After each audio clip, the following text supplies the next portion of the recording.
Triple header. Gordon was resting in the siding. It was a hot day and the express had been heavy. "I get so out of breath," he complained, "but nobody cares. They just say I'll be all right after a rest."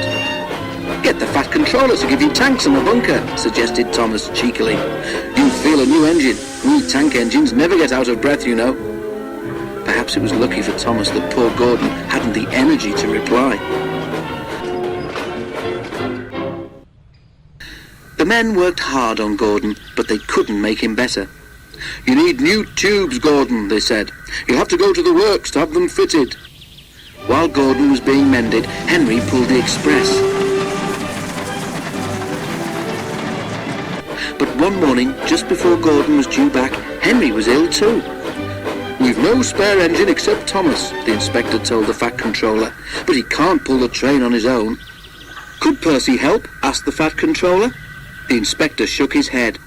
"The two of them with Duck might manage," he suggested. "It's only as far as the works. They're sure to have a spare engine there." So the three tank engines were coupled together. Thomas nearest the train, Duck in the middle, and Percy at the front. Then, slowly, they started. Come on," fussed Percy importantly. We're doing it, puffed Duck. Pull harder, grumbled Thomas to the others. The heavy train drew out of the platform. The engines couldn't go as fast as Gordon, but the passengers didn't mind. They knew that Percy, Thomas and Duck were doing their best.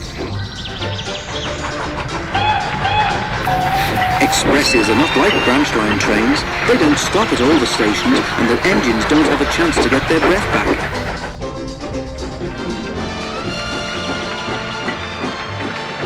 Soon the three began to feel tired. They struggled valiantly up Gordon's hill, but the strain was beginning to tell.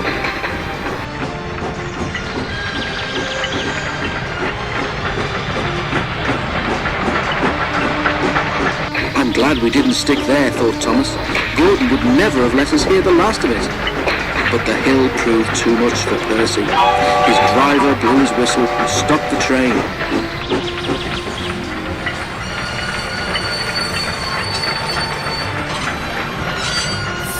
"We can't take you off, Percy," said Thomas's driver.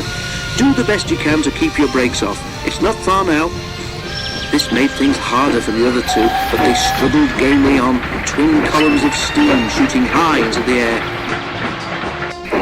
We're nearly there, puffed Thomas and Duck together as they summoned a last brave effort. Poor Percy had no steam left to say anything.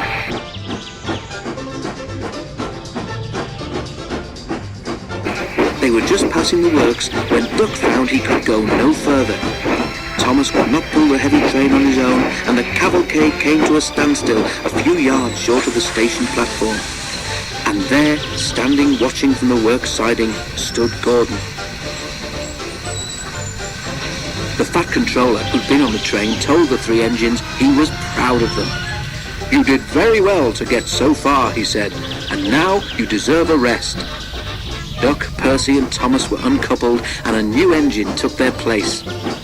As the tank engines moved wearily away, Gordon looked at Thomas and smiled. Then he took 3 deep breaths and winked. He didn't need to say anything. Thomas knew exactly what he meant.